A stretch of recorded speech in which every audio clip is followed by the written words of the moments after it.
En la hora en que yo debería estar caminando hacia el altar, mi propio hijo me acorralaba contra la pared con una barra de hierro helada en el cuello. «O renuncias a esta boda o los entierro a los dos hoy», gritaba él. El vestido azul que llevaba casi se convierte en mi mortaja. Buenas tardes, mis queridos. Qué bendición poder conversar con ustedes hoy. Me llamo Idalina Florentina de las Gracias.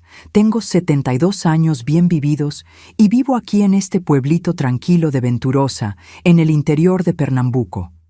Nací aquí mismo, en este rinconcito del agreste pernambucano, y después de muchas vueltas por la vida, acabé volviendo para echar raíces definitivamente donde todo comenzó.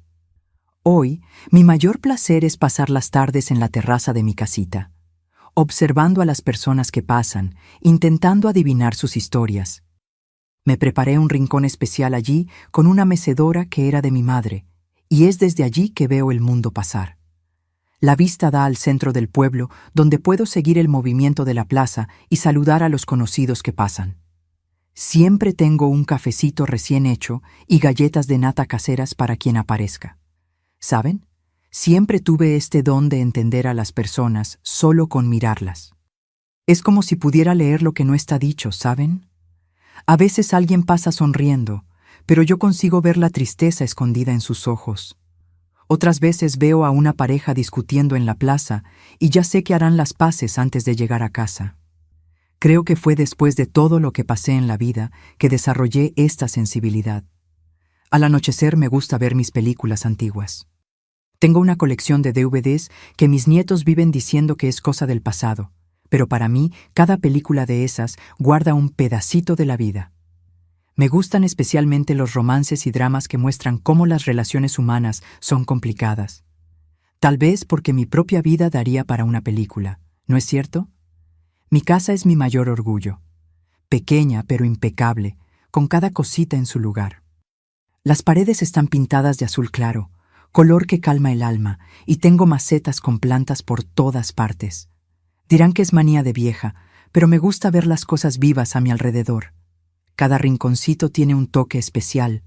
Las cortinas que yo misma cosí, los retratos de familia en portarretratos antiguos, la colección de santos en la estantería. Mantener todo en orden me da una sensación de que al menos aquí puedo controlar las cosas. Y ustedes, mis queridos y mis queridas, que me están viendo ahora, cuéntenme aquí en los comentarios desde qué pueblito me están viendo y a qué horita del día encontraron a esta abuelita hablando. ¿Están tomando un cafecito por la mañana, un tecito después de la comida, o ya están en pijama preparándose para dormir? Yo me imagino a ustedes del otro lado como si fueran visitas en mi terraza, y eso me calienta el corazón. Cuéntenme. Quiero conocer a cada uno que se toma un tiempito para escuchar a esta vieja. Hoy quería compartir con ustedes una historia que llevo muchos años guardando.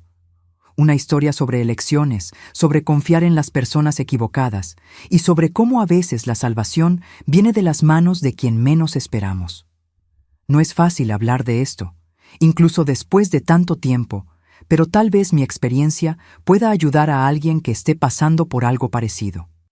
Todo comenzó cuando me quedé viuda, todavía con un hijo pequeño para criar.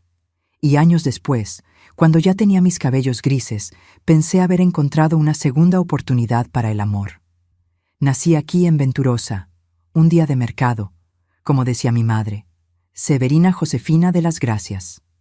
Una mujer fuerte de esas que se despertaban antes que el sol y se dormían después de todos en la casa. Papá se llamaba Oriusbaldo Feitosa de las Gracias, un hombre de pocas palabras, pero muchos gestos de cariño. Él trabajaba en la milpa, tenía un pedacito de tierra donde plantaba frijol, maíz y yuca. A veces, cuando la lluvia era buena, conseguíamos hasta vender un poco en el mercado del pueblo. Nuestra casa era simple, de adobe y techo de barro, al final de la calle de las Flores. Tenía solo 2 cuartos pequeños, uno para mis padres y otro donde dormíamos nosotros, los 5 hijos. Yo era la del medio con 2 hermanas mayores, Marinete y Josefa, y 2 hermanos menores, Claudio Honor y Arlindo. Ah, cómo los extraño. Hoy solo quedamos yo y Arlindo, que vive en Garanhuns, y viene a visitarme en las fiestas de fin de año. El suelo era de tierra, que mamá barría todos los días con una escoba de paja que ella misma hacía. En la cocina, una estufa de leña que permanecía encendida todo el día y un filtro de barro que mantenía el agua fresquita incluso en los días más calurosos del desierto. El baño era una casita de madera en el patio, pobre de mamá que tenía que cargar agua del pozo para todo. Mi infancia fue simple, pero rica en afecto y enseñanzas. Nos despertábamos tempranito con el canto del gallo. Mamá ya estaba de pie preparando el café, un tamal de maíz con leche cuando había o con manteca cuando las cosas estaban mejor. Después del café, las niñas ayudábamos en los quehaceres de la casa, mientras los niños iban con papá a la milpa. Yo adoraba cuando me mandaban a buscar agua en el pozo. Era lejos, pero en el camino encontraba a mis amigas Dianira, Marinés y Quiteria. Íbamos conversando, con latas de agua en la cabeza, equilibrando como verdaderas artistas. Hablábamos sobre los niños de la escuela, sobre las historias que la profesora contaba, y soñábamos con el día en que iríamos a conocer la capital Recife, que para nosotras parecía un lugar encantado. En la escuela estudiábamos en un solo salón, con niños de varias edades juntos. La profesora, doña Lindalva, era severa pero justa. Recuerdo que ella se ponía especialmente brava cuando llegábamos tarde por causa de la distancia. El conocimiento no espera por nadie, decía ella. Fue ella quien me enseñó las primeras letras y me incentivó a continuar estudiando, incluso cuando papá creía que una niña no necesitaba mucho estudio. Los juegos de aquella época eran simples: trompo, canicas, rayuela, escondidas en el patio lleno de árboles frutales. Había un guayabo, que era mi escondite preferido. Yo subía allá arriba y me quedaba quietecita, comiendo las frutas mientras los otros me buscaban. Por la noche, nos sentábamos en la banqueta para oír las historias que los mayores contaban. Casos de espantos, del hombre lobo que decían aparecía en las noches de luna llena, de la comadre Fulosiña que protegía las selvas. La vida era dura, pero no lo percibíamos tanto porque era así para todo el mundo. En las épocas de sequía pasábamos dificultades. Papá tenía que ir a trabajar a tierras más distantes.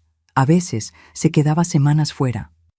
Mamá lloraba escondida, pero frente a nosotros siempre mantenía la fortaleza. Dios es bueno y no desampara a sus hijos, repetía ella como un mantra. Fue en esa época que comencé a desarrollar esa forma de observar a las personas. Los niños prestan atención a todo, ¿no es cierto? Yo veía cuando mamá disimulaba la tristeza, notaba cuando papá volvía demasiado cansado, hasta para conversar. Percibía las miradas entre los adultos cuando ocurría alguna cosa mala en la vecindad. Creo que fue así que aprendí a leer en los ojos de las personas lo que la boca no decía. A los 12 años conocí a Aureliano, un niño nuevo que llegó a la escuela. Era hijo de un comerciante que vino de Caruaru a probar suerte en Venturosa. Un niño diferente, de mirada dulce y forma educada. Las otras niñas cuchicheaban, pero yo me quedaba callada, solo observando. Un día él me ofreció un pedazo del pastel que traía en su lonchera. Fue el comienzo de una amistad que años después se transformaría en algo más. En aquel tiempo ya soñaba con ser profesora como doña Lindalva. Quería enseñar a los niños, mostrarles que existía un mundo mayor más allá de aquellas tierras secas. Mamá me apoyaba en lo que podía. A escondidas de papá, ella guardaba unas monedas para comprarme cuaderno y lápiz. Mi hija va a ser alguien en la vida, le decía a su comadre. Las fiestas del pueblo eran los momentos más esperados del año. La fiesta de San Juan con la fogata alta, el mariachi tocando toda la noche y las comidas típicas. Tamales, atole, elotes asados y la fiesta de la patrona Nuestra Señora de las Gracias, en noviembre, cuando la gente de todos los pueblos vecinos venía y la placita se llenaba. Era cuando veíamos ropas diferentes, peinados nuevos y soñábamos con una vida menos dura. Cuando cumplí 15 años, papá me permitió que fuera al baile de la fiesta de la patrona. Usé un vestido cosido por mamá, hecho de una tela que mi madrina trajo de Recife, azul clarito, con una faja en la cintura. Me sentía una princesa. Fue en esa fiesta que bailé por primera vez con Aureliano, ya un joven de 17 años. Él había crecido guapo, trabajaba con su padre en el almacén y tenía planes de estudiar contabilidad. La vida seguía su curso natural en Venturosa. Terminé los estudios que eran posibles allí. Comencé a ayudar a doña Lindalba con los niños menores. A los 18 años, me comprometí con Aureliano. Mamá lloró de alegría. Papá hizo cara de enojado, pero en el fondo estaba orgulloso. Planeábamos casarnos cuando él volviera de Recife, donde iría a estudiar por 2 años. Pero el destino tenía otros planes para nosotros. En 1972, una sequía terrible castigó nuestra región. Las siembras murieron, los animales se debilitaron y mucha gente tuvo que partir. Papá se enfermó, el trabajo pesado de una vida entera, finalmente cobrando su precio. Mamá gastó lo poco que teníamos guardado en medicinas. Aureliano tuvo que posponer los estudios para ayudar a la familia y yo comencé a trabajar en la casa del alcalde como empleada doméstica. Fue entonces que conocí a Nivaldo, un muchacho de Arcoverde que había venido a trabajar como chofer del alcalde, alto, hablador, lleno de historias sobre la capital y otros lugares que había conocido. Él me trataba diferente de las otras empleadas, siempre amable, siempre con un elogio en la punta de la lengua. Aureliano notó el cambio en mi forma de ser, las conversaciones que yo tenía con Nivaldo. Celos dieron lugar a discusiones a un distanciamiento. Y fue así que, sin darme cuenta, me fui alejando de mi primer amor y acercándome a quien se convertiría en mi esposo y padre de mi único hijo. Una elección que años más tarde yo entendería que había sido solo el comienzo de una larga historia de decisiones que cambiarían mi vida para siempre. Nivaldo entró en mi vida como quien no quiere nada y acabó llevándose todo. Después de aquella sequía terrible del 72, cuando mi compromiso con Aureliano se desmoronó como casa de adobe en la lluvia fuerte, acepté la propuesta de matrimonio del chofer del alcalde. Nos casamos en una ceremonia simple en la iglesita de Nuestra Señora de las Gracias. Mamá cosió mi vestido con una tela blanca comprada a plazos, y el alcalde nos cedió el salón de la alcaldía para la fiesta. Fue un día de alegría, mezclada con incertidumbres. Poco después de la boda, Nivaldo recibió una propuesta de trabajo en Olinda, ciudad histórica cerca de Recife. «Vamos a tener una vida mejor allá, Idalina», me dijo con aquella manera convincente que siempre tuvo. «Aquí en este pueblito no hay futuro para nosotros». Con el corazón apretado, me despedí de mis padres, de mis hermanos, de mi Venturosa. Prometí volver siempre que pudiera. No imaginaba que llevaría décadas cumplir esa promesa. La vida en Olinda era completamente diferente. Vivíamos en un cuartito alquilado en una vecindad llena de familias. Las cuestas empinadas de la ciudad histórica me dejaban sin aliento, tanto por el cansancio como por la belleza. Los fines de semana, Nivaldo me llevaba a ver el mar en Recife. Yo, niña del interior que nunca había visto tanta agua junta, me emocionaba en cada visita. Era como si el mar lavara las nostalgias de casa. En los primeros meses, todo parecía un sueño. Nivaldo trabajaba como chofer particular de un empresario de la construcción civil y siempre traía algún regalito para mí. Un labial, un pañuelo, una pulserita barata. Yo encontré trabajo como empleada en la casa de una familia rica de Recife. Volvía tarde en autobús, cansada, pero satisfecha por estar construyendo nuestra vida juntos. Fue entonces que me embaracé. Cuando se lo conté a Nivaldo, él lo celebró. Me giró en el aire allí mismo, en medio de la sala minúscula de nuestro cuartito. «Va a ser un niño fuerte como el padre», decía, ya planeando el futuro del hijo que ni siquiera había nacido todavía. Y fue realmente un niño. Escogí el nombre Tago en homenaje a mi abuelo paterno, a quien tanto amaba. Tago Florentino de las Gracias, nacido en el Hospital de la Restauración en Recife una madrugada lluviosa de marzo de 1975. Con la llegada del bebé, nuestra vida se hizo más apretada. Tuve que dejar el trabajo por unos meses y el salario de Nivaldo apenas alcanzaba para el alquiler y la comida. Fue en esa época que noté los primeros cambios en él. Llegaba tarde con olor a bebida. Cuando yo preguntaba dónde había estado, se irritaba, golpeaba la mesa. Estoy trabajando doble para mantenerlos, mujer, y todavía tengo que dar explicaciones. Cuando Tago tenía 6 meses, volví a trabajar, ahora como lavandera para varias familias del barrio. Dejaba a mi hijito con una vecina, doña Zuleide, una señora mayor que había perdido a sus hijos en la inundación del 65 y trataba a los niños de la vecindad como si fueran sus nietos. Ella cobraba poco y cuidaba con amor. Ve a trabajar tranquila, hija, que Taguito está en buenas manos. Fue en esa época que Nivaldo comenzó a desaparecer por días. Decía que estaba haciendo viajes para el patrón, llevando mercancías para el interior. Volvía con dinero en el bolsillo, pero cada vez más distante, más irritable. Cierta noche, desperté con ruidos en la sala. Era él revolviendo los cajones donde yo guardaba el dinerito que conseguía economizar. Cuando pregunté qué estaba haciendo, me empujó con fuerza contra la pared. «Cállate, mujer, el dinero es mío. Yo mantengo esta casa». Fue el primer empujón de muchos que vendrían. Poco a poco, aquel hombre encantador que me conquistó en Venturosa se fue transformando en un extraño de mirada vacía y puños pesados. Las disculpas venían siempre. Fue el cansancio, fue la bebida. Tú me provocaste. Y yo, joven, sola en una ciudad grande, con un hijo pequeño, creía que era solo una fase mala, que él cambiaría. Tago crecía guapo e inteligente, la cara del padre, pero con una forma observadora que me recordaba a mí. Desde pequeño, percibí que él entendía más de lo que un niño debería. Cuando tenía 4 años, después de una noche en que Nivaldo llegó violento, encontré a mi hijito en el cuartito, abrazado a la almohada, ojos desorbitados de miedo. «Todo está bien, hijo», mentí con el labio hinchado. Él me miró con aquellos ojitos oscuros y profundos. «No lo está, mamá. Él te lastimó de nuevo». Para proteger a mi hijo, comencé a mandar a Tago a la casa de doña Zuleide en los días en que Nivaldo llegaba alterado. Inventaba historias, decía que el padre estaba enfermo, cansado, que necesitaba silencio. Pero los niños perciben todo.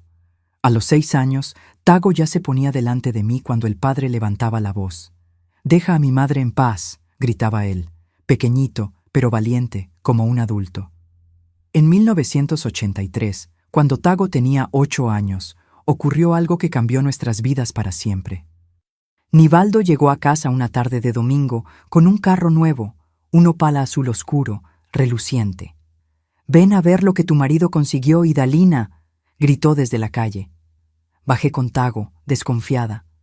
En 8 años de matrimonio, nunca habíamos tenido condiciones de comprar ni una bicicleta, mucho menos un carro de aquellos. «¿De dónde salió este carro, Nivaldo?», pregunté mientras Tago corría alrededor del vehículo maravillado. «Lo gané del patrón, mujer. Ascenso. Ahora soy supervisor de entregas. Voy a coordinar a otros choferes». La historia no tenía sentido, pero aprendí a no cuestionar mucho. Aquella noche, él nos llevó a cenar a una taquería en el centro de Recife. La primera vez que comimos fuera en años. En las semanas siguientes, la vida pareció mejorar. Nivaldo traía dinero a casa. Hablaba de comprar un departamento, de poner a Tago en una escuela privada. Llegaba más temprano, menos violento, hasta me dio un juego de aretes y collar de oro en mi cumpleaños. Quise creer que finalmente las cosas se estaban arreglando para nuestra familia. Un jueves, estaba tendiendo ropa en el tendedero comunitario de la vecindad cuando vi a 2 hombres de traje entrando al edificio. Preguntaron por el Nivaldo del Opala azul. Mi corazón se congeló. Instinto de mujer que ya ha visto mucho sufrimiento. Dije que no estaba, que era mi esposo. ¿Qué querían con él? Ellos mostraron placas de policía. «Señora, necesitamos hacer algunas preguntas sobre las actividades de su marido». Descubrí en aquella terrible conversación que Nivaldo ya no era chofer de un empresario hacía casi un año. Estaba involucrado con transporte de mercancía robada, contrabando venido de Paraguay. Y Dios sabe qué más. El Opala azul había sido comprado con dinero sucio. Yo lloraba, negaba, decía que era un error, pero en el fondo yo sabía. Todas las señales estaban allí. Yo solo no quise ver. Aquella noche, Nivaldo no volvió a casa. Al día siguiente, supe por las noticias en la radio. Hubo una persecución policial en la BR 232. Un carro volcó, el conductor murió en el acto. Era él. Murió como vivió en los últimos años, huyendo, escondiéndose, corriendo riesgos que acabaron costando su vida. Me quedé viuda a los 30 años, con un hijo de 8 para criar, sin dinero, sin familia cerca y con la vergüenza de ser la mujer del delincuente. Los vecinos cuchicheaban, algunas madres ya no dejaban a sus hijos jugar con Tago. Tuve que sacar a mi niño de la escuela porque los otros niños lo llamaban hijo de ladrón. Aquella noche, sentada al borde de la cama, donde Tago finalmente se había dormido, después de llorar por horas la muerte del padre, hice una promesa. Te daré una vida digna, hijo. Vamos a comenzar de nuevo, solo nosotros dos. No sabía cómo, pero tenía la certeza de que haría cualquier cosa para proteger a mi hijo y lavar nuestra reputación. A la mañana siguiente, hice 2 maletas con lo poco que teníamos. Tomé el dinero que estaba escondido en el forro del colchón. Economía de años de trabajo duro que yo escondía de Nivaldo. Era poco, pero alcanzaría para los pasajes y para sobrevivir algunas semanas. Tomé a Tago de la mano y fuimos a la terminal de autobuses. No para Venturosa. La vergüenza me impedía volver a mi tierra natal como una fracasada. Escogí Caruaru, ciudad suficientemente grande para recomenzar anónimos, suficientemente cerca para sentirme en casa. ¿A dónde vamos, mamá?, preguntó Tago, agarrado a mi falda mientras esperábamos el autobús. A nuestra vida nueva, hijo, solo nosotros dos contra el mundo. Él apretó mi mano con aquella fuerza y determinación que ya mostraban al hombre protector en que se convertiría. Yo te voy a cuidar, mamá, lo prometo. Lo que yo no sabía es que esa promesa inocente de un niño de 8 años se transformaría años más tarde en una protección tan feroz que casi nos destruiría a ambos. Caruaru nos recibió con el calor típico del agreste pernambucano y el movimiento frenético de su mercado famoso. Alquilamos un cuartito en el fondo de la casa de doña Efigenia, una señora viuda que se compadeció de mí y de mi niño. Mujer joven, con hijo pequeño, necesita ayuda, decía ella. Al principio fue difícil. Lavaba ropa ajena, hacía aseo en casas de familia, vendía dulces de coco en la puerta del mercado los fines de semana. Tago, con sus 8 años, ya me ayudaba como podía, cargando bultos de ropa, entregando los dulces. Conseguí matricular a Tago en una escuela pública, donde pronto se destacó por su inteligencia. Su hijo es muy inteligente, doña Idalina, me decía la profesora. Tiene futuro. Aquellas palabras eran bálsamo para mi corazón cansado. Por la noche, después de un día entero de trabajo, todavía encontraba fuerzas para sentarme con él, revisar el cuaderno, incentivar los estudios. Es estudiando que tendrás una vida mejor que la nuestra, hijo. Los años en Caruaru fueron de mucho trabajo, pero también de reconstrucción. Economicé centavo por centavo hasta conseguir alquilar una casita simple en el barrio del Salgado. Conseguí empleo fijo como cocinera en un restaurante del centro. Tago crecía fuerte y determinado. En la adolescencia comenzó a trabajar después de la escuela, entregando compras del mercadito del barrio. Todo el dinero que ganaba me lo entregaba. Guarda para nuestra casa propia, mamá. Pero no todo eran flores. Conforme crecía, Tago se volvía cada vez más cerrado, desconfiado de todos. No hacía amigos con facilidad, no traía compañeros a casa. Cuando intenté tener uno u otro novio, él hacía cuestión de espantar a los pretendientes. Ninguno de esos tipos sirve, mamá. Son todos como mi padre. Y lo más difícil era que, en el fondo, yo misma tenía miedo de involucrarme de nuevo. Las marcas que Nivaldo dejó no eran solo en el cuerpo, sino en el alma. Cuando Tago cumplió 18 años en 1993, consiguió una plaza en el Banco do Brasil a través de concurso. Fue una inmensa alegría. Mi hijo, funcionario público, con buen salario, seguro médico, estabilidad, todo lo que soñé para él. Aquel día lloré de felicidad. ¿Ves, hijo? Valió la pena todo el sacrificio. Con el empleo estable de Tago y mi trabajo en el restaurante, finalmente conseguimos comprar una casita propia, pequeña, pero nuestra, en el barrio de San Francisco. Tago hacía cuestión de cuidar de todo para mí. Ya ha trabajado demasiado, mamá. Ahora es mi turno de retribuir. Poco a poco fui dejando que él asumiera el control de las cuentas, de las decisiones. Era más fácil así, y yo estaba cansada de ser el pilar de la familia. El tiempo fue pasando y Tago, ya un hombre de casi 30 años, continuaba soltero viviendo conmigo. Cuando yo tocaba el asunto de novia, matrimonio, él cambiaba de tema. Ya te tengo a ti para cuidar, mamá. No necesito a nadie más. Aquello comenzó a preocuparme. Un hijo tan apegado no era natural. Yo quería que él tuviera su propia familia, su propia vida, pero al mismo tiempo me sentía segura con él cerca. En 2005, una oportunidad surgió en el banco donde Tago trabajaba, una transferencia para Río Verde, en Goiás. El salario sería mejor, las condiciones de trabajo también. Voy a rechazar, mamá. No voy a dejarte aquí sola. Por primera vez en mucho tiempo, puse el pie firme. Sí irás, Tago. Es una oportunidad de crecer en la carrera. Yo me quedo bien aquí. Ya estoy acostumbrada con Caruaru. Tras mucha insistencia, él aceptó la transferencia, pero con una condición. Yo iría con él. Vendimos nuestra casita en Caruaru y nos mudamos para Río Verde, una ciudad diferente, lejos de todo lo que conocíamos, pero con nuevas oportunidades. Tago rápidamente se adaptó al trabajo. Yo no tanto al pueblo. Sentía la falta de Pernambuco, del acento, de la comida, de las personas. Fue en Río Verde en 2010, cuando yo ya tenía 58 años y Tago 35, que conocí a Arthur Mendoza. Él era cliente del banco donde Tago trabajaba, un empresario del ramo de granos, viudo, cerca de 10 años mayor que yo. Comenzó con un buenos días en la fila del supermercado, después un café el domingo tras la misa y pronto nos estábamos encontrando regularmente. Arthur era diferente de todos los hombres que conocí. Amable sin parecer falso, atento sin ser asfixiante. Me trataba como una reina, me llevaba a conocer lugares que nunca imaginé visitar. Por primera vez en décadas me sentí nuevamente una mujer, no solo una madre.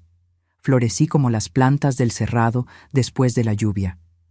Cuando le conté a Tago sobre Arthur, vi su rostro cambiar. Fue como si una nube oscura pasara por sus ojos. ¿Quién es ese viejo? ¿Qué quiere con usted? Con cada pregunta, su voz se alteraba más. Intenté calmarlo, explicar que era solo una amistad, pero en el fondo yo sabía que ya era más que eso, y Tago también lo sabía. Las semanas siguientes fueron tensas. Tago investigó la vida de Arthur por su cuenta, buscó información en el banco, cuestionó a conocidos. Tiene algo que esconder, mamá. Nadie es tan perfecto así. Cuando yo salía con Arthur, Tago llamaba varias veces, inventaba emergencias para hacerme volver a casa. 6 meses después de conocer a Arthur, él me pidió matrimonio. Fue en una cena simple en su casa, sin grandes gestos, solo palabras sinceras. Idalina, la vida me dio una segunda oportunidad contigo. No quiero perder más tiempo. ¿Quieres ser mi esposa? Mi corazón casi se me sale por la boca. A los 59 años, yo no esperaba casarme nuevamente, tener una oportunidad más de amar y ser amada. Cuando llegué a casa aquella noche, encontré a Tago esperándome en la sala, el rostro tenso. ¿Qué quería ese viejo con usted hasta esta hora? Respiré profundo y le conté sobre la propuesta de matrimonio. La reacción de él fue peor de lo que imaginaba. Derribó la mesita de centro con un golpe, gritó, me llamó ingrata. Después de todo lo que hice por usted, ¿va a cambiarme por un desconocido? Él solo quiere una empleada gratis. En los días siguientes, la situación solo empeoró. Tago faltó al trabajo, comenzó a beber, algo que nunca había hecho antes. Seguía a Arthur por la ciudad, le llamaba por teléfono, haciendo amenazas veladas. Llegué a pensar en terminar todo para proteger a Arthur y calmar a mi hijo. Pero una parte de mí, Aquella que fue sofocada por décadas de sacrificio gritaba por libertad. Arthur se mantuvo firme, a pesar de las amenazas. Entiendo la preocupación de su hijo y Dalina, pero no voy a desistir de nosotros. Él sugirió que conversáramos los tres para aclarar las cosas. Marcamos una cena en casa un viernes. Preparé la comida favorita de Tago. Arreglé la mesa con esmero. Oré para que todo saliera bien. Arthur llegó puntualmente a las 7 de la noche con un vino y flores para mí. Tago se retrasó a propósito, llegando casi una hora después, claramente alterado, oliendo a alcohol. La cena fue un desastre. Tago apenas tocó la comida, respondió con monosílabos a los intentos de conversación de Arthur, y cuando el asunto de la boda surgió, explotó. ¿Ustedes piensan que soy idiota? ¿Creen que no sé lo que está ocurriendo aquí? Ese viejo solo quiere lo que es nuestro. Arthur mantuvo la calma, incluso cuando Tago lo acusó de ser un aprovechado, de tener segundas intenciones conmigo. Su hijo está asustado, Idalina. Es natural. Tiene miedo de perderla. Su tranquilidad solo dejó a Tago más furioso. Antes de que la situación empeorara, Arthur se despidió, dejándome a solas con mi hijo. Aquella noche tuvimos la peor discusión de nuestras vidas. O él o yo, mamá, escoja ahora. Por primera vez no cedí a las exigencias de Tago. Hijo, siempre tendrás mi amor, pero no puedes decidir mi vida. Me voy a casar con Arthur. Él salió dando un portazo y no volvió a casa aquella noche. En la semana siguiente, Tago pidió transferencia de vuelta para Pernambuco, esta vez para Recife. Si usted quiere quedarse con ese viejo, quédese, pero yo no voy a ver eso.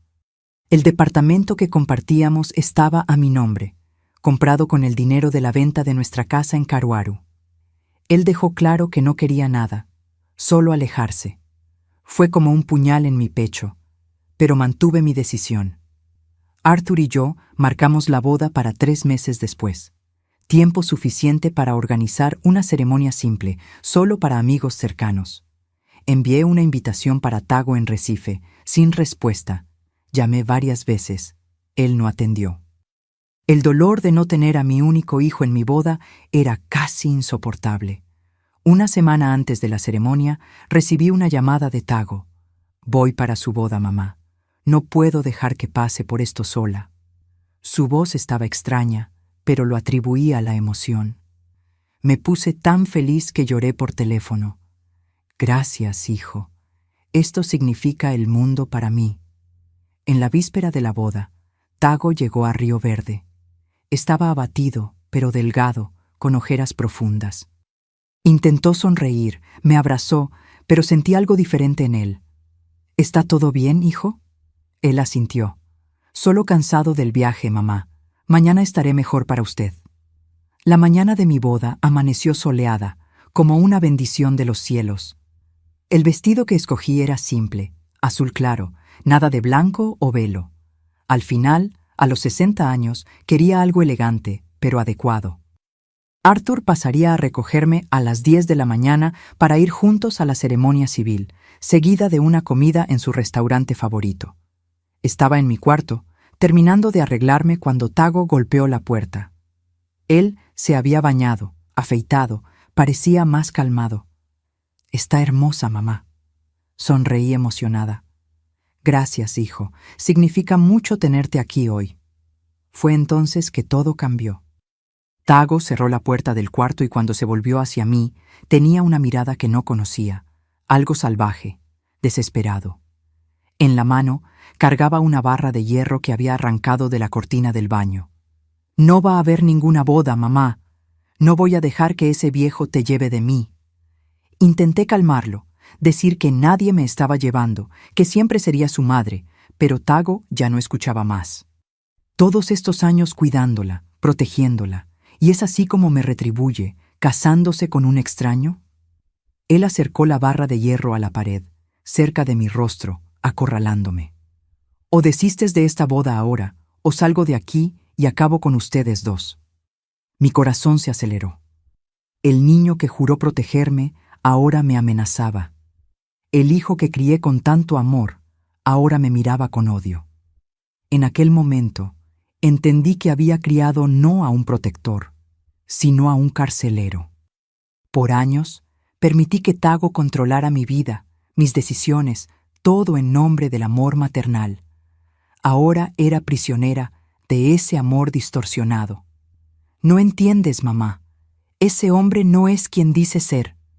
Tago gritaba, presionando la barra de hierro contra la pared, tan cerca que sentí el metal frío casi tocar mi cuello. El cargamento que está esperando en el puerto no es de soja. Aquella frase dicha en medio de la locura de Tago encendió algo en mi mente. ¿De qué estás hablando, hijo? Él continuó, las palabras saliendo descontroladas. Lo investigué, mamá. Documentos falsos, reuniones extrañas, contactos en el exterior. Ese tal Arthur no es empresario de granos nada.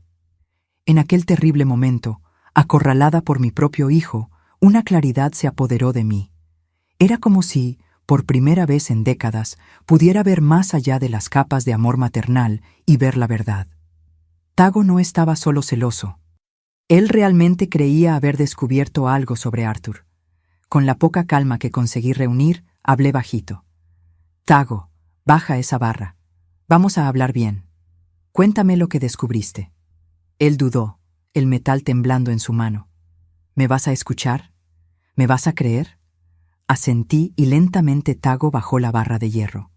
Sus ojos todavía tenían aquella intensidad aterradora, pero al menos ya no me estaba amenazando directamente. Escuché conversaciones suyas en el banco, mamá.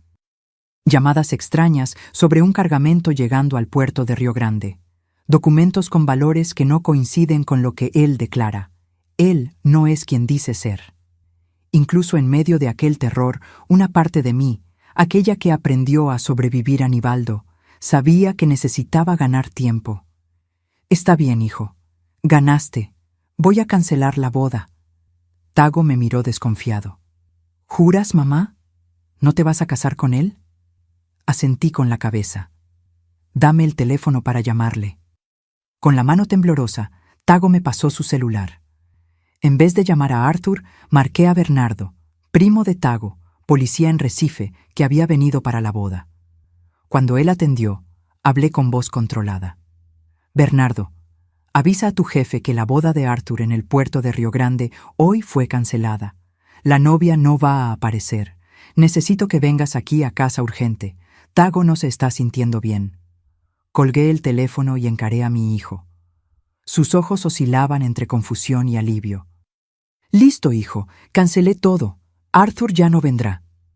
Tago soltó completamente la barra de hierro y se desplomó en la cama, como si toda la energía hubiera abandonado su cuerpo.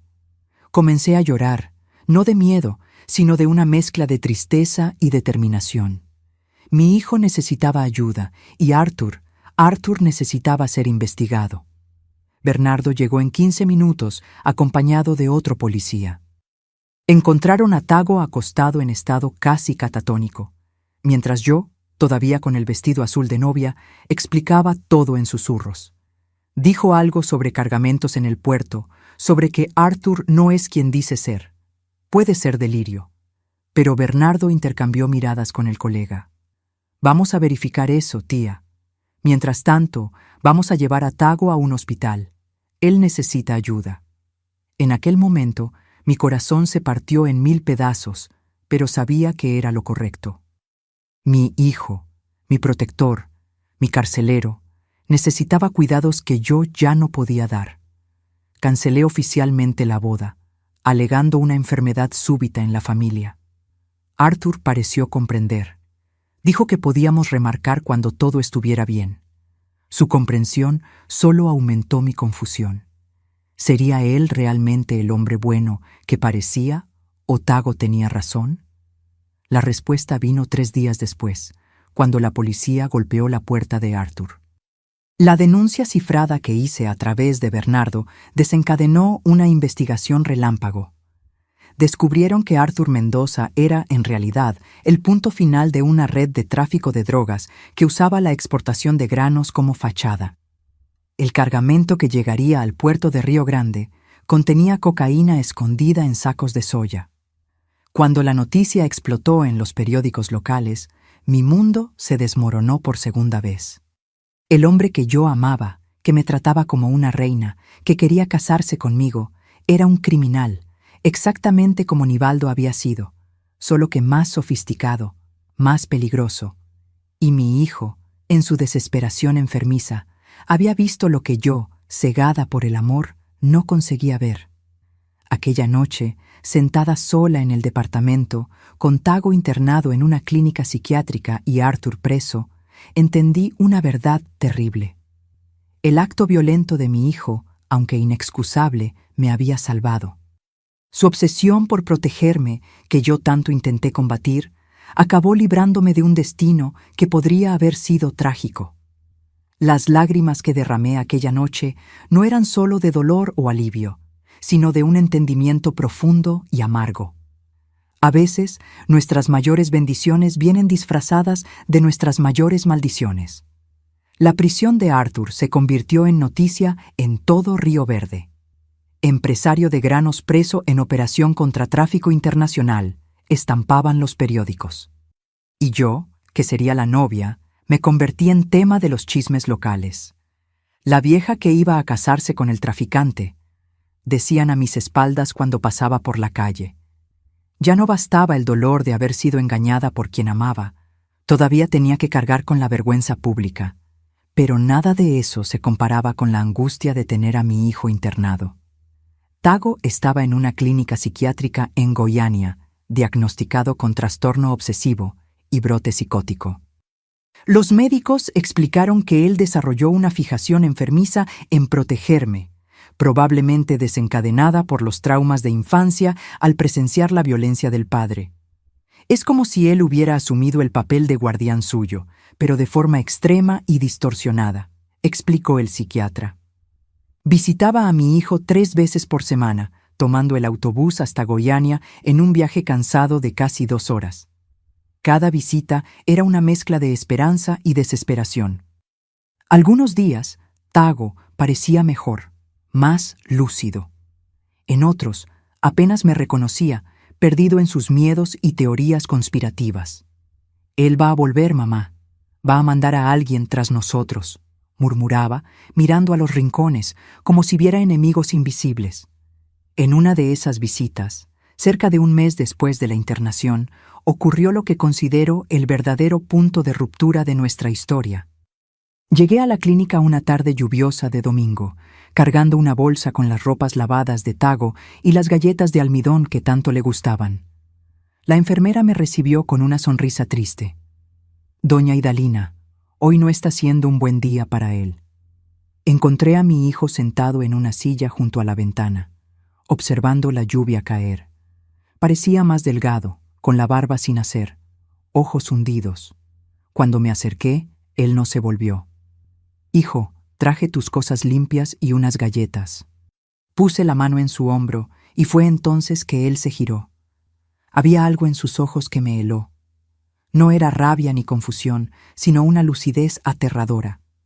«¿Por qué sigues viniendo a verme después de lo que hice?». La pregunta salió como un susurro dolorido. Me senté en la silla al lado de él. «Eres mi hijo, Tago. Te amo. No importa lo que pase». Él sacudió la cabeza, las lágrimas comenzando a correr. «Te lastimé, amenacé con una barra de hierro». Su voz falló. «Soy igualito a él, igualito a mi padre». Fue como si un rayo hubiera caído entre nosotros. La comparación con Nivaldo golpeó a Tago y a mí, como un golpe físico. Mi hijo, que pasó la vida entera intentando ser lo opuesto del padre violento, se había convertido justamente en aquello que más odiaba. «No digas eso, hijo. No eres como tu padre». Las palabras salieron automáticas, pero incluso mientras las decía, imágenes del pasado volvían. Nivaldo acorralándome contra la pared. Tago haciendo lo mismo con la barra de hierro. «Sí lo soy, mamá. Vi en tus ojos aquel día el mismo miedo que tenías de él». Tago cubrió su rostro con las manos, sollozando ahora. «Pasé mi vida entera jurando protegerte de los hombres como mi padre, y acabé convirtiéndome en uno de ellos». En aquel momento, algo se rompió dentro de mí. La ilusión que alimenté por décadas de que la protección obsesiva de Tago era solo amor se desmoronó completamente. No era amor, era posesión, control, miedo al abandono. Y yo había permitido eso, incentivado incluso, porque también tenía miedo de quedarme sola. Tago, mírame. Jalé sus manos lejos del rostro. Vamos a hablar la verdad de una vez por todas. Yo permití que controlaras mi vida. Te dejé alejar a las personas de mí, decidir dónde vivía, cómo vivía, porque era más fácil así, porque también tenía miedo. Él me encaró, sorprendido con mi franqueza repentina. Y sí, aquel día me recordaste a tu padre. No porque seas como él, sino porque dejé que ocurriera de nuevo. Dejé que otra persona me dijera cómo vivir, de quién enamorarme. Respiré profundo, sintiendo una fuerza que no sabía que tenía. Pero la diferencia, hijo, es que tu padre nunca percibió el mal que hacía, y tú estás aquí sufriendo porque lo percibiste. Y lo peor es que tenía razón sobre él. Mamá, Arthur era realmente un bandido. La voz de Tago salió amarga. Aún así, lo que hice no tiene perdón. ¿Tenías razón sobre Arthur? Sí, y eso salvó mi vida, probablemente. Pero la forma como lo hiciste, me detuve, buscando las palabras correctas. No podemos continuar así, Tago. Fue entonces que él dijo las palabras que lo cambiaron todo. Creo que necesitamos separarnos, mamá. No puedo estar cerca de ti ahora. No confío en mí mismo. El impacto de aquella frase fue como un golpe en el estómago. En toda nuestra vida nunca nos habíamos separado realmente. Incluso cuando él fue a Recife, sabía que era temporario, un berrinche, pero ahora era diferente. Era un hombre adulto, reconociendo que necesitábamos distancia para curarnos. El médico dijo que puedo hacer el tratamiento en otro lugar, continuó él. Hay una clínica en Campina Grande, en Paraíba, más cerca de nuestras raíces, lo suficientemente lejos de ti y de todo esto. Mis lágrimas caían sin control. ¿Es lo que necesitas, hijo? Lo que necesitamos los dos, mamá. Nunca podrás ser realmente libre conmigo cerca. Él agarró mis manos. Quiero que vuelvas a Venturosa. Vuelve a casa, cerca de los tuyos. La casa que compramos en Caruaru todavía está alquilada.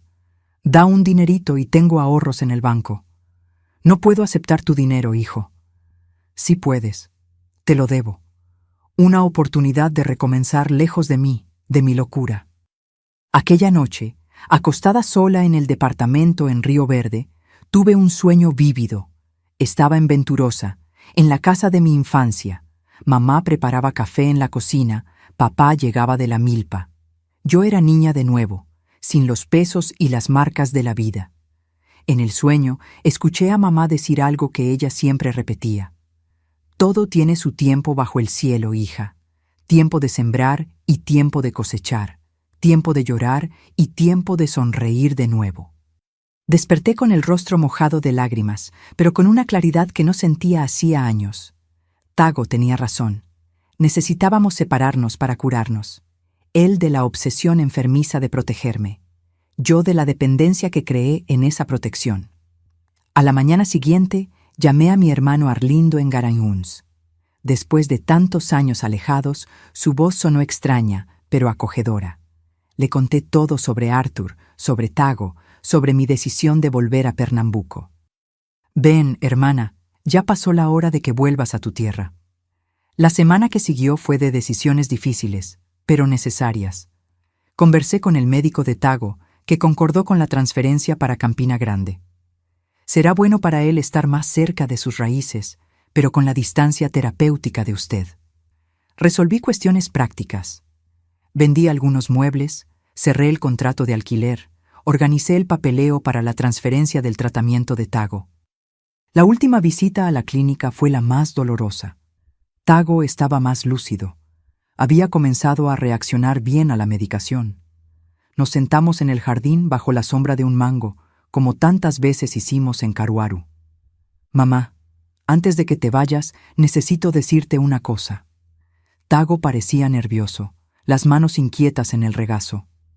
Aquel día con la barra de hierro, realmente creí que te estaba protegiendo. En mi cabeza estaba salvándote de otro Nivaldo. Lo sé, hijo. Agarré su mano. Siempre quisiste protegerme desde pequeño. Pero no era solo eso. Él evitó mi mirada. Era miedo también. Miedo de quedarme solo, de perderte para otra persona, como si fueras mi propiedad. La voz de él falló. Es enfermizo, ¿no? Es humano, hijo. Todos tenemos nuestros miedos. La diferencia es cómo lidiamos con ellos. Apreté su mano. Estoy orgullosa de ti por reconocer eso.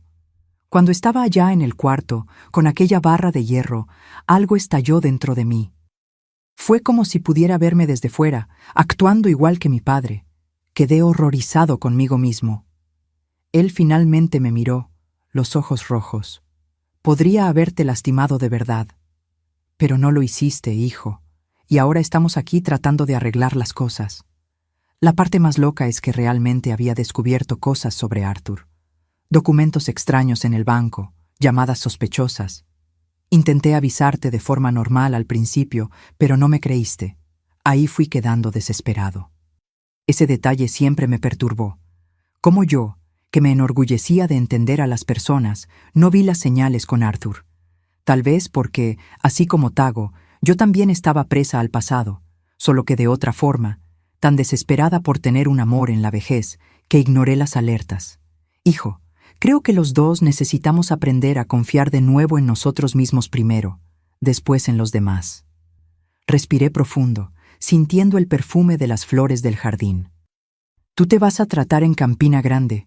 Yo voy a recomenzar en Venturosa, y cuando sea la hora correcta nos encontraremos de nuevo.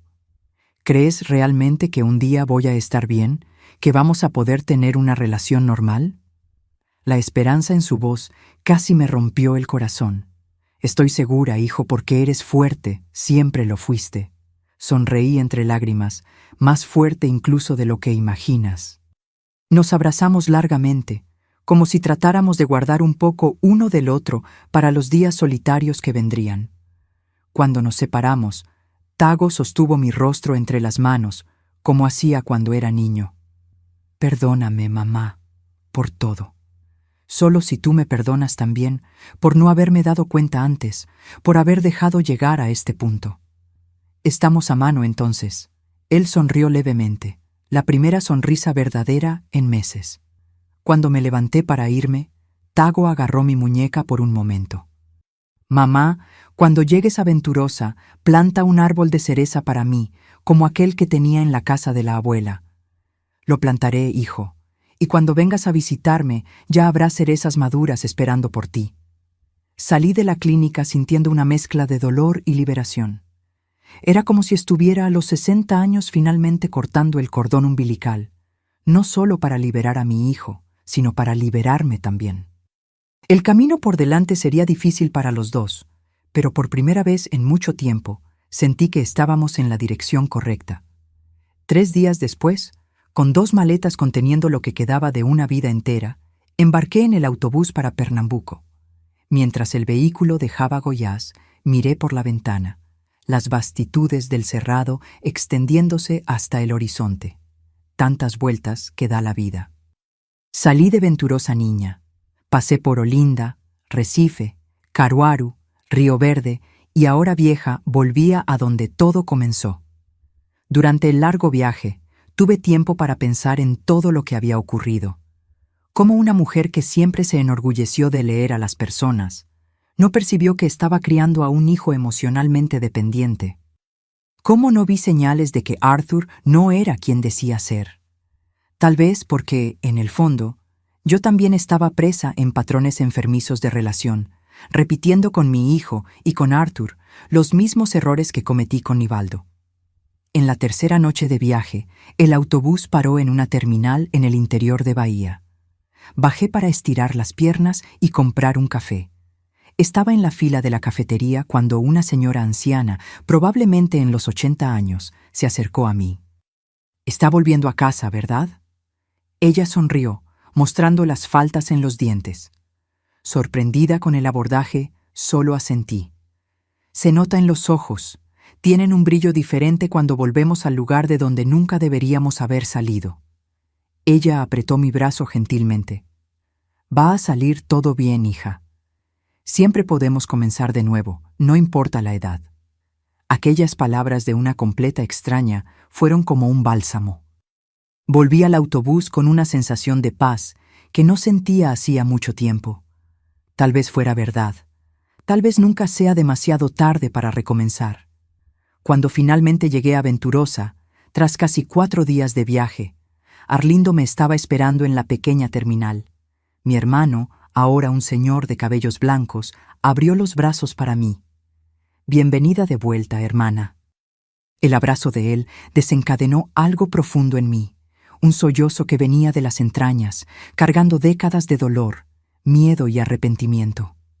Allí, en medio de la terminal polvorienta, lloré como no lloraba desde niña, en los brazos de mi hermano menor. Llora, Idalina, lava esa alma.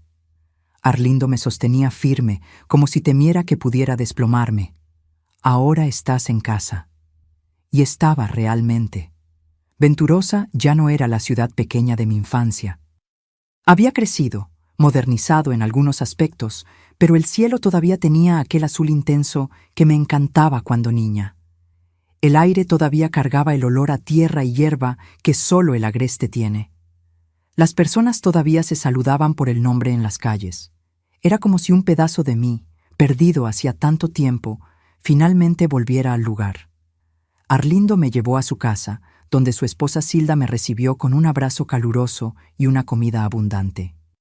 Frijoles verdes, carne seca, yuca, todos los sabores de mi infancia. Te quedas aquí el tiempo que necesites, cuñada, hasta decidir lo que vas a hacer.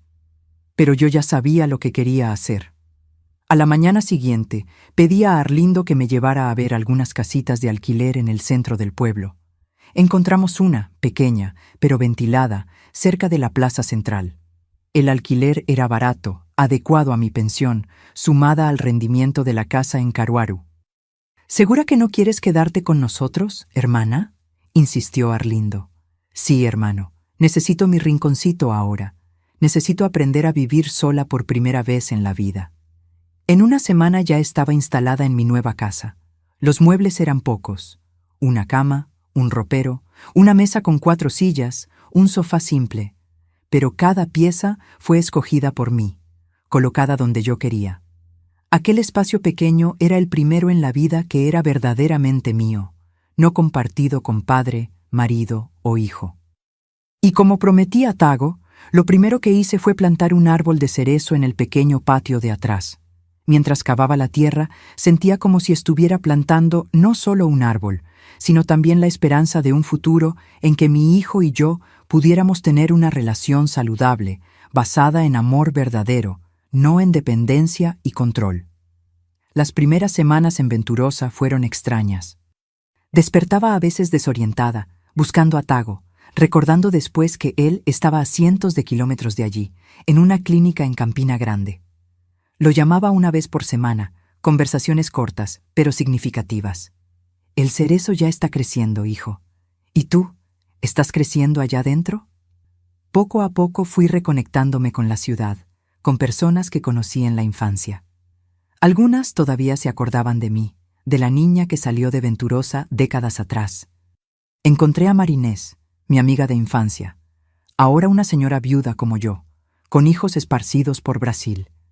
Comenzamos a encontrarnos para tomar café, recordar historias antiguas, compartir las alegrías y dolores de la vida. Fue Marinés quien me llevó a la iglesia de Nuestra Señora de las Gracias, donde encontré un grupo de mujeres que se reunía semanalmente para hacer trabajos manuales y de caridad. No sabía coser bien como ellas, pero ofrecí lo que sabía: cocinar. Comencé a hacer pasteles y galletas para los bazares benéficos, para las familias necesitadas de la región. En mi cumpleaños de 61 años, 6 meses después de llegar a Venturosa, recibí una llamada inesperada. Era el médico de Tago. Doña Idalina, su hijo está teniendo una evolución sorprendente. Él pidió permiso para visitarla el fin de semana. ¿Usted se siente preparada para eso? Mi corazón se aceleró. ¿Puede venir, doctor? ¿Clínicamente? Creo que sí. Está estable, medicado correctamente y ha demostrado insights significativos sobre sus comportamientos pasados. Pero la decisión final es suya. Si cree que todavía es pronto, no, doctor, ya es hora. Dígale que lo estoy esperando. Aquel viernes arreglé la casa como nunca. Cambié las sábanas de la cama. Tago se quedaría en mi cuarto, yo dormiría en el sofá. Preparé su comida preferida. Barrí el patio donde el cerezo ya mostraba las primeras señales de flores. Estaba nerviosa como una adolescente antes de su primera cita. Cuando escuché los golpes en la puerta, necesité respirar profundo varias veces antes de abrir. Allí estaba mi hijo, más delgado, con algunos cabellos blancos que no tenía antes, pero con una mirada diferente, más calmada, más centrada. «Hola, mamá». Su voz salió baja, casi tímida. «Hijo mío». Abrí los brazos y él vino hacia mí, no como el hombre posesivo que había sido, sino como el niño que sostenía en mi regazo después de una pesadilla. Aquel fin de semana fue un hito en nuestra historia. Conversamos mucho, lloramos juntos, nos pedimos perdón el uno al otro. Tago me contó sobre el tratamiento, sobre cómo estaba aprendiendo a identificar sus gatillos emocionales, a lidiar con el miedo al abandono. «El médico dice que tal vez nunca esté totalmente curado, mamá, que es un proceso, pero estoy aprendiendo a controlarlo, a no dejar que domine mi vida, nuestra vida». El domingo, antes de que partiera, fuimos juntos al patio a ver el cerezo.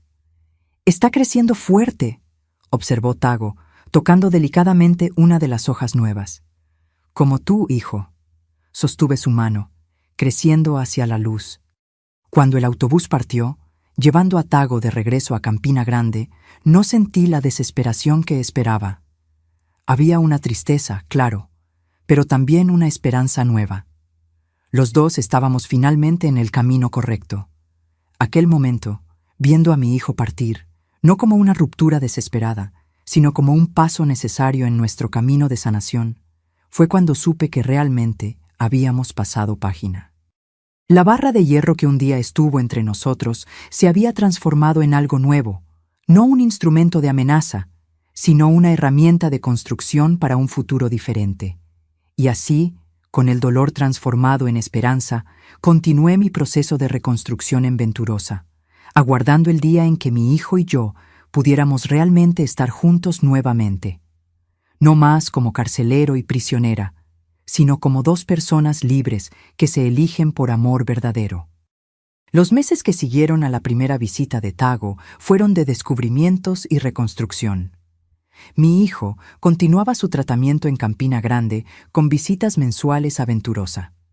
Cada encuentro era mejor que el anterior. Veíamos poco a poco nacer una relación más saludable entre nosotros. El verdadero punto de inflexión, sin embargo, ocurrió casi un año después de mi regreso a Venturosa. Era un domingo de marzo, y estaba en la cocina preparando la comida, un guisado de carne con verduras que Tago adoraba desde niño. Lo esperaba, pues vendría a pasar el fin de semana conmigo, como ya se estaba volviendo costumbre. Cuando escuché los golpes en la puerta, fui a atender secándome las manos en el delantal. Mi hijo estaba allí, con una expresión diferente en el rostro, más ligera, más tranquila. Y a su lado, una muchacha joven, bonita, de cabello rizado y sonrisa tímida. «Mamá, esta es Eduarda, es asistente social en la clínica donde hago tratamiento». Miré sorprendida a la muchacha que extendió su mano hacia mí. «Mucho gusto, doña Idalina. Tago habla mucho de usted». Invité a los dos a entrar, tratando de esconder mi sorpresa. Tago nunca había traído a nadie en sus visitas. De hecho, aparte de Nivaldo, no recordaba que mi hijo se hubiera involucrado seriamente con ninguna mujer. Su obsesión por protegerme siempre ocupó todo el espacio en su vida. Durante la comida, observé cómo Tago miraba a Eduarda. Había cariño allí, respeto, tal vez el comienzo de algo más profundo.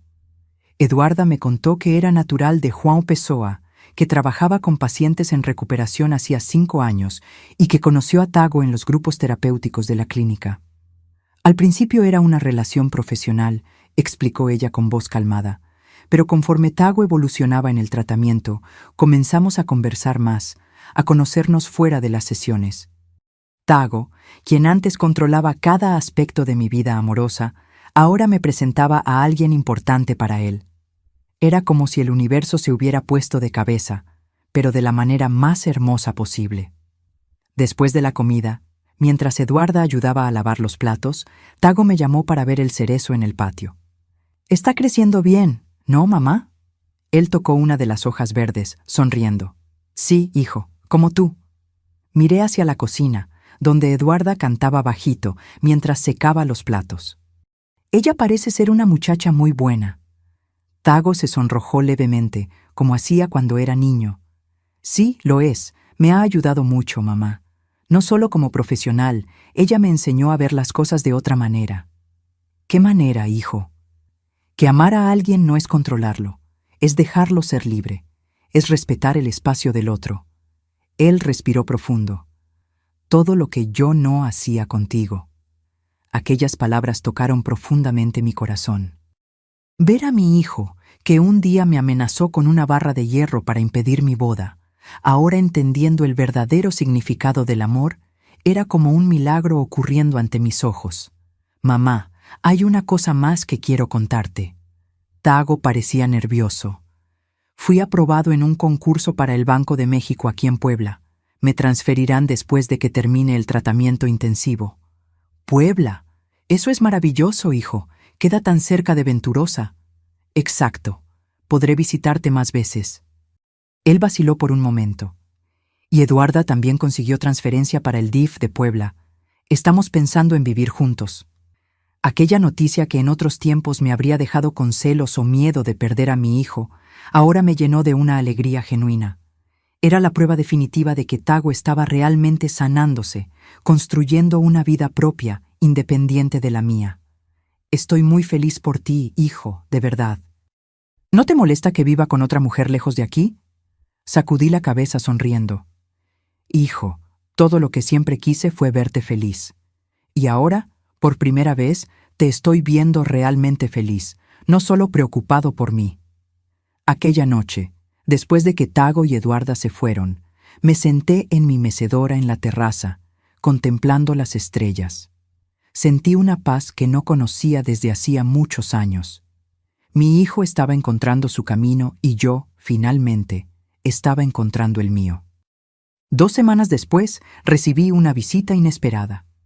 Era Bernardo, el primo policía de Tago que había participado en la operación que arrestó a Arthur. Estaba en Venturosa por trabajo y decidió pasar a verme. «Tía, traje una noticia que pensé que le gustaría saber». Se sentó a la mesa de la cocina, aceptando el café que le ofrecí. Arthur fue condenado a 15 años de prisión. El juicio terminó ayer. La mención del nombre de Arthur todavía me causaba una punzada en el pecho. Por más que intentara, no conseguía olvidar completamente al hombre que casi se convirtió en mi esposo, que me hizo creer en un amor que era solo una fachada para sus negocios sucios. Y hay una cosa más. Bernardo vaciló. Durante las investigaciones descubrimos que Arthur tenía un patrón. Se acercaba a mujeres mayores, viudas o solteras, generalmente con algún patrimonio, y las usaba como cobertura para sus operaciones. Entonces yo era solo una más. El dolor de la revelación era intenso, pero de alguna forma también liberador. «Sí, tía, usted fue la quinta. Todas las otras perdieron casi todo lo que tenían». Bernardo sostuvo mi mano sobre la mesa. «Si no fuera por Tago, bueno, usted podría estar en la cárcel junto con Arthur, o peor». Aquella revelación fue el cierre de un ciclo para mí.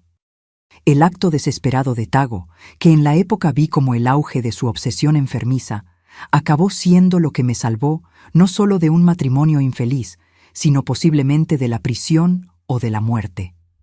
Era una ironía cruel que solo ahora conseguía comprender completamente. Gracias por contarme, Bernardo. Creo que necesitaba escuchar esto para seguir adelante definitivamente. Después de que él partió, me senté en el patio, cerca del cerezo que ya comenzaba a dar los primeros frutos. Tomé una cereza todavía verde, sintiendo su textura firme entre los dedos. Como aquella fruta, yo también estaba en proceso de maduración, transformándome lentamente. A la mañana siguiente, tomé una decisión. Tomé el autobús para Puebla, donde fui hasta la casa que todavía manteníamos alquilada. Conversé con el abogado que cuidaba del contrato e inicié el proceso para transferir el inmueble oficialmente al nombre de Tago. Era mi regalo para él y Eduarda para comenzar la vida juntos. Cuando volví a Venturosa, encontré a Marinés esperándome en la puerta de casa con una expresión preocupada. «Idalina, te busqué todo el día. ¿Dónde estabas, mujer?» «En Puebla, resolviendo unos asuntos». «¿Por qué? ¿Pasó algo?» ¿Recuerdas el grupo de mujeres de la iglesia? Estamos organizando un proyecto nuevo, un centro de apoyo para mujeres víctimas de violencia aquí en el pueblo. La presidenta del grupo indicó tu nombre para coordinar. Me quedé sin palabras. Yo, que pasé años siendo víctima, ahora era invitada a ayudar a otras mujeres a escapar del mismo destino. ¿Pero por qué yo? No tengo experiencia en esto. Sí la tienes, Idalina. Viviste la experiencia en carne propia y, más importante, sobreviviste para contar la historia. Acepté la invitación más por intuición que por certeza de que podría hacerlo. El Centro de Apoyo Femenino de Venturosa comenzó pequeño, funcionando en un salón anexo a la iglesia. Éramos apenas 5 voluntarias al principio, ofreciendo escucha, orientación jurídica básica y acogida para mujeres en situación de vulnerabilidad. Fue en ese trabajo que encontré una nueva razón para vivir. Cada vez que una mujer llegaba con la mirada baja, cuerpo encogido, disculpándose por la propia existencia, exactamente como yo fui por tantos años, sentía que estaba haciendo algo verdaderamente importante. 3 meses después del inicio del proyecto, una joven llamada Clade nos buscó. Tenía 23 años, 2 hijos pequeños y marcas de golpes por el cuerpo. «Mi marido dijo que si salgo de casa, me mata», contó entre sollozos. «Pero ya no aguanto más, tengo miedo por mis hijos». Aquella situación me recordó tanto mi propia historia con Nivaldo, que sentí como si estuviera mirando a mi pasado. Sosteniendo las manos temblorosas de Clade, conté mi historia por primera vez públicamente. Los años de abuso, el miedo constante, la huida para recomenzar, la relación complicada con mi hijo. «Si yo conseguí salir de aquel infierno y reconstruir mi vida, tú también puedes», le dije. «Y no estarás sola, nosotras te vamos a ayudar».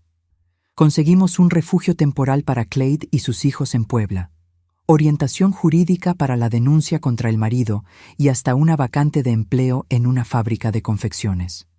Semanas después ella volvió al centro, ya con un brillo diferente en la mirada. «Doña Idalina, usted salvó mi vida». En aquel momento entendí que mi historia de dolor tenía un propósito mayor. Cada cicatriz que cargué, cada noche en vela, cada lágrima derramada, todo ahora servía como faro para otras mujeres perdidas en la tempestad de la violencia. El proyecto creció rápidamente.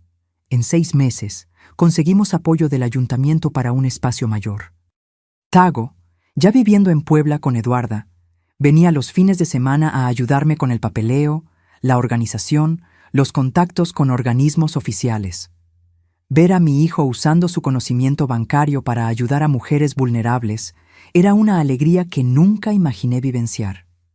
Un domingo, mientras organizábamos documentos para una solicitud de presupuesto estatal, Tago hizo una confesión que me sorprendió. «Mamá, ¿sabes por qué me dedico tanto a este proyecto?».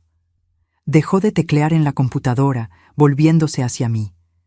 «Es mi forma de pedir perdón a todas las mujeres que sufren lo que tú sufriste». «Hijo, tú ya pediste perdón, ya fuiste perdonado». «No es solo por ti, mamá, es por todos los hombres que, como casi fui yo, como mi padre fue, causan tanto sufrimiento». Respiró profundo. «Cada vez que ayudamos a una de estas mujeres, siento que estoy limpiando un poco de la sangre de las manos de mi padre y de las mías». Aquella tarde, lloramos juntos, no lágrimas de dolor o arrepentimiento, sino de liberación. La barra de hierro que un día estuvo entre nosotros se había transformado en una herramienta de reconstrucción, no solo de nuestras vidas, sino de las vidas de tantas mujeres que cruzaban nuestro camino. En 2014, 3 años tras el terrible episodio de la casi boda, recibí una llamada de Tago. Mamá, Eduarda y yo vamos a casarnos y queremos que seas nuestra madrina. La boda ocurrió en Puebla, en una ceremonia simple, pero emocionante. Yo, que un día pensé que jamás vería a mi hijo formar su propia familia, ahora estaba allí a su lado en el altar, bendiciendo su unión con una mujer maravillosa que lo ayudó a encontrar equilibrio. Durante la fiesta, mientras observaba a Tago bailando con su novia, Eduarda se acercó a mí. Doña Idalina, quería agradecerle. ¿Agradecerme por qué, hija? Soy yo quien agradece por hacer a mi hijo feliz, por no haber desistido de él. Muchas madres habrían cortado relaciones después de lo que pasó. Usted no solo perdonó, sino que ayudó en la recuperación. Ella sonrió, los ojos brillando de emoción. Tago me contó todo sobre la barra de hierro, sobre Arthur, sobre los años de comportamiento obsesivo. ¿Y sabe lo que me hizo amarlo aún más? Ver cómo reconoció sus errores y trabajó duro para cambiar. En aquel momento, entendí que el giro en nuestras vidas era completo. La tragedia, que casi nos destruyó, se había transformado en un camino de crecimiento y redención. Meses después de la boda, en una de las visitas de Tago Aventurosa, fuimos juntos hasta el patio a ver el cerezo. Ahora un árbol fuerte y frondoso, cargado de frutos rojos y jugosos. ¿Recuerdas cuando plantamos este árbol, mamá? Era tan frágil, pensé que no sobreviviría. Como nosotros, hijo, frágiles, casi quebrados. Pero mira, dio frutos. Tago recogió una cereza madura, probándola con placer. Dulce como la vida puede ser cuando dejamos el pasado atrás. Y fue allí, bajo la sombra de aquel árbol que simbolizaba nuestro camino, que Tago me dio la noticia que completaría nuestro giro. Mamá, Eduarda está embarazada. En 7 meses serás abuela. Mi corazón explotó de alegría. Yo, que casi perdí a mi hijo por la locura del miedo y del control, ahora ganaba una familia entera. Era la vida renovándose, el ciclo completándose de la forma más bella. Aquella noche, acostada en mi cama, agradecí a Dios por haberme permitido vivir lo suficiente para presenciar la transformación completa de mi historia. La barra de hierro que casi quitó mi vida se había convertido metafóricamente en el bastón que ahora me apoyaba en la vejez y me guiaba hacia un futuro que nunca imaginé posible. Y cuando el pequeño Arthur nació, sí, Tago y Eduarda escogieron ese nombre como forma de resignificar el pasado.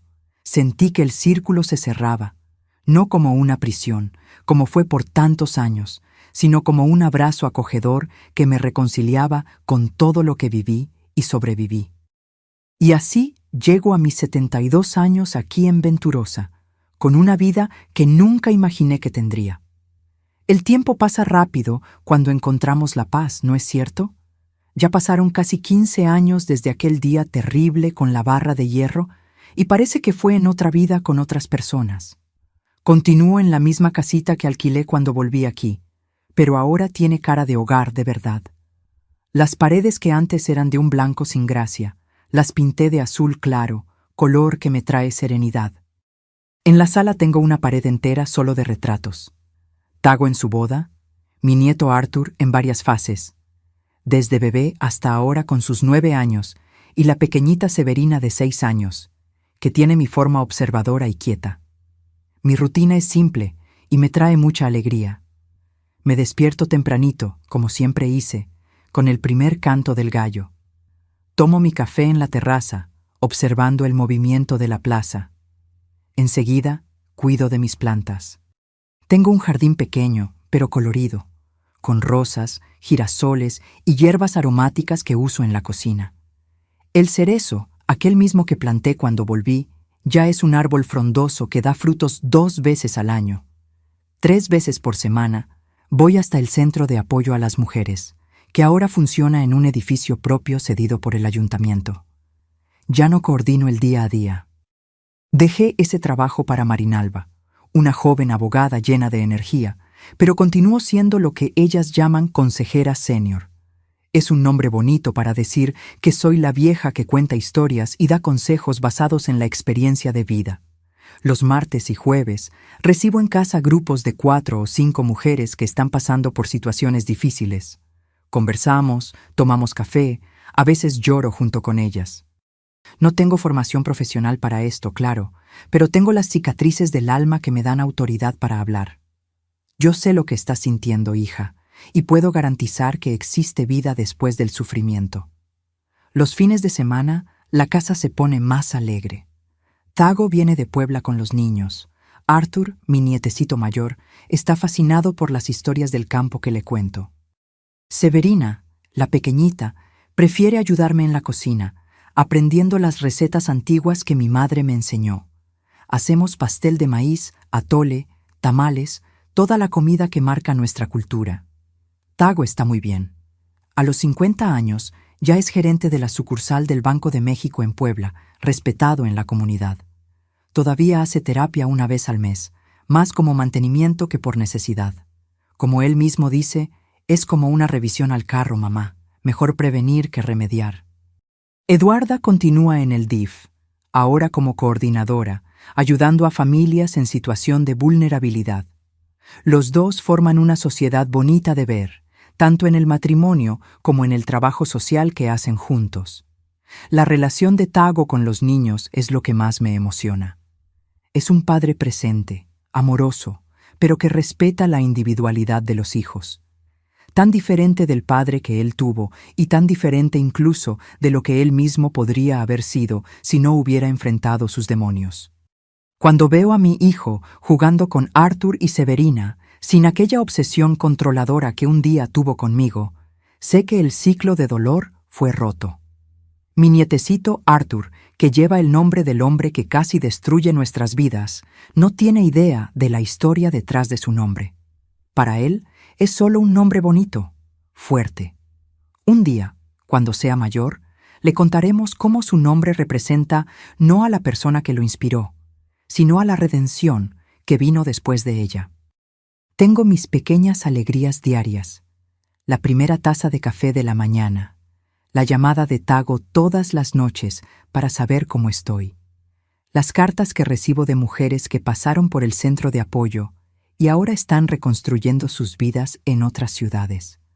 Las conversaciones con mis amigas de la iglesia, mujeres de mi edad que también cargan sus historias de dolor y superación. No tengo lujos ni los necesito. Mi pensión, sumada a una pequeña ayuda que Tago hace cuestión de darme cada mes, es suficiente para vivir con dignidad. Consigo hasta guardar un poquito para emergencias y para comprar regalos especiales para los nietos en los cumpleaños y en Navidad. Mi hermano Arlindo todavía vive en Garanhuns, ya con la salud más frágil. Voy a visitarlo una vez al mes, pasando el fin de semana con él y Silda. Son momentos preciosos donde recordamos nuestra infancia, los padres, los hermanos que ya partieron.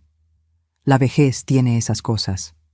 Nos reconcilia con el pasado, incluso con las partes dolorosas. Hace 3 años, recibí una noticia inesperada. Arthur Mendoza, el hombre que casi se convirtió en mi esposo, había muerto en prisión. La información vino a través de Bernardo, que continúa en la policía y siempre mantiene contacto. Confieso que no sentí nada, ni alegría, ni tristeza, ni alivio. Era como si aquella historia perteneciera a otra persona, no a mí. Solo agradecí a Bernardo por la información y continué mi día normalmente. Aquel capítulo ya estaba cerrado hacía mucho tiempo. A veces, sentada en mi terraza en las tardes de domingo, observo la vida pasar y me pregunto cómo sería si hubiera tomado otros caminos, si hubiera permanecido en Puebla en vez de seguir a Tago a Río Verde. Si me hubiera casado con Arthur, ignorando las alertas de mi hijo, probablemente no estaría aquí para contar esta historia. Tal vez estaría en prisión, o peor. Es extraño pensar que el momento más terrible de mi vida, ser amenazada por mi propio hijo, acabó siendo lo que me salvó. Recientemente comencé un pequeño proyecto personal. Estoy escribiendo mis memorias en un cuaderno para dejar a mis nietos. No es un trabajo organizado como un libro. Son apenas historias, reflexiones, consejos. Quiero que sepan de dónde vinieron, las dificultades que su abuela y su padre enfrentaron para que ellos pudieran tener la vida tranquila que tienen hoy. Quiero que entiendan que la fuerza que corre en sus venas fue forjada en el sufrimiento, pero también en el amor y en la superación. En el centro de apoyo, creé un ritual con las mujeres que consiguen salir de situaciones de violencia. Llevamos un arbolito, generalmente una flor resistente como dama de noche, u 11 horas para que planten en sus nuevas casas. Esta planta, les digo, va a crecer junto con tu nueva vida.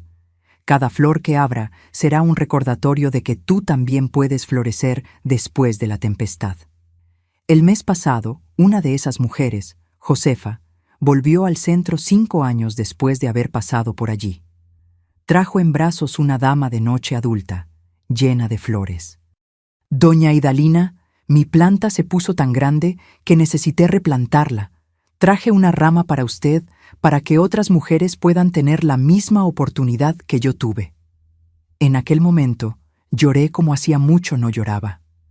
Era la confirmación de que el trabajo que hacemos tiene sentido, tiene continuidad.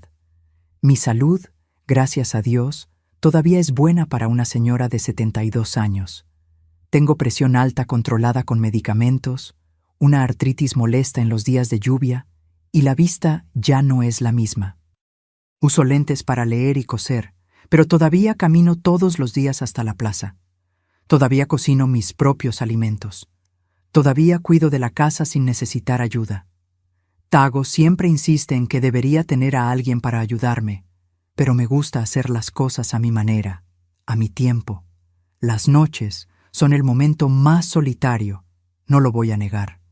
Cuando todos los quehaceres están resueltos, cuando la casa está en silencio, a veces la memoria trae de vuelta los momentos difíciles. Recuerdo a Nivaldo, sus manos violentas.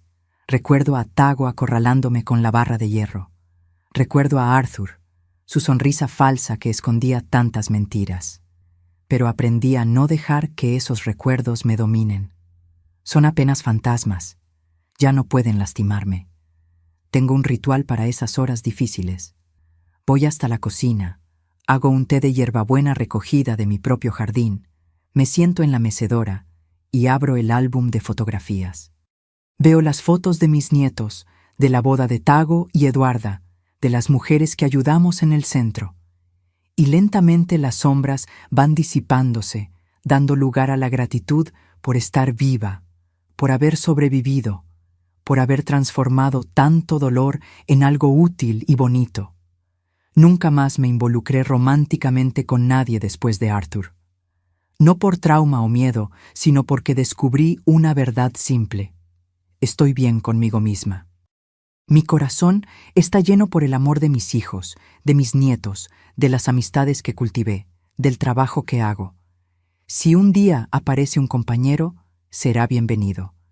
Pero ya no es una necesidad, como lo fue un día. La vida me enseñó que somos más fuertes de lo que imaginamos, que podemos sobrevivir a cosas que parecían imposibles de soportar, que a veces nuestra salvación viene de las manos más improbables y que es posible transformar las peores experiencias en sabiduría y compasión. Cuando miro hacia atrás, a la niña que salió de Venturosa, a la joven que soportó un matrimonio abusivo, a la madre que crió a un hijo sola, a la mujer madura que casi cayó en la trampa de otro hombre peligroso, a la señora que volvió a las raíces para sanarse, veo una línea continua de aprendizaje y crecimiento y tengo orgullo de este camino con todas sus cicatrices. Hoy, sentada en mi terraza en Venturosa, observando el atardecer pintar el cielo de naranja y rosa, puedo finalmente decir que encontré la paz. No es una paz perfecta o constante. La vida real no funciona así. Es una paz que convive con el dolor de los recuerdos, con las preocupaciones cotidianas, con la conciencia de la propia mortalidad, pero es genuina, es mía y fue duramente conquistada. Y cuando mis nietos preguntan cómo conseguí llegar hasta aquí, respondo con una frase simple que se volvió mi lema de vida. No elegimos todas las tempestades que enfrentamos, pero podemos elegir cómo saldremos de ellas, ahogados o nadando hasta la playa. Yo elegí nadar, y aquí estoy en la playa de mi vejez. mirando hacia el horizonte con la certeza de que, a pesar de todo, valió la pena. Mis queridos, llegué hasta aquí después de mucha lucha. La historia que conté no es solo mía, es de tantas mujeres que viven presas en relaciones que hieren el alma. Aprendí que la edad no define nuestra fuerza. A los 60 años, cuando muchos piensan que la vida está terminando, descubrí que la mía apenas comenzaba. Mis arrugas son mapas de supervivencia. Cada una cuenta una historia de dolor superado. La vida me enseñó que incluso en la oscuridad más profunda, nuestra luz interior nunca se apaga. Incluso en mis días más oscuros, cuando Nivaldo me agredía, cuando mi propio hijo me acorraló con aquella barra de hierro, había una chispa de esperanza que se negaba a morir. Descubrí que somos más fuertes de lo que imaginamos, especialmente cuando pensamos que ya no aguantamos más. El ser humano es como el desierto, parece morir en la sequía, pero basta una llovizna para renacer. Mi historia no es sobre lo que me hicieron, sino sobre cómo elegí responder. Tago y yo podríamos habernos convertido en personas amargas, perpetuando el ciclo de violencia. En vez de eso, elegimos la sanación, el perdón, la transformación. El abuso deja cicatrices invisibles, pero podemos florecer incluso después de la tempestad, como mi cerezo que planté al volver aventurosa, que comenzó frágil y hoy da sombra y frutos. Si estás pasando por una situación de abuso, busca ayuda. El primer paso es el más difícil, pero es también el más importante. Recuerda, no estás sola. Tu historia todavía tiene muchos capítulos por ser escritos y tú eres la autora principal de ella. Les pido de corazón que se suscriban al canal y activen la campanita. Cada historia compartida aquí puede ser la luz que alguien necesita para encontrar el camino de salida. Y si esta historia tocó tu corazón, deja en los comentarios la palabra recomienzo. Es una palabra poderosa que lleva todo lo que aprendí en estos 72 años. Que siempre podemos comenzar de nuevo. No importa lo que haya ocurrido antes. Hazlo ahora. Tu mensaje puede ser el abrazo que alguien necesita en este exacto momento. Desde mi terraza en Venturosa, contemplando mi cerezo que creció junto con mi liberación, envío a cada uno mi abrazo de abuela. Que encuentren fuerza en los días difíciles y paz en el corazón, incluso en las tempestades de la vida.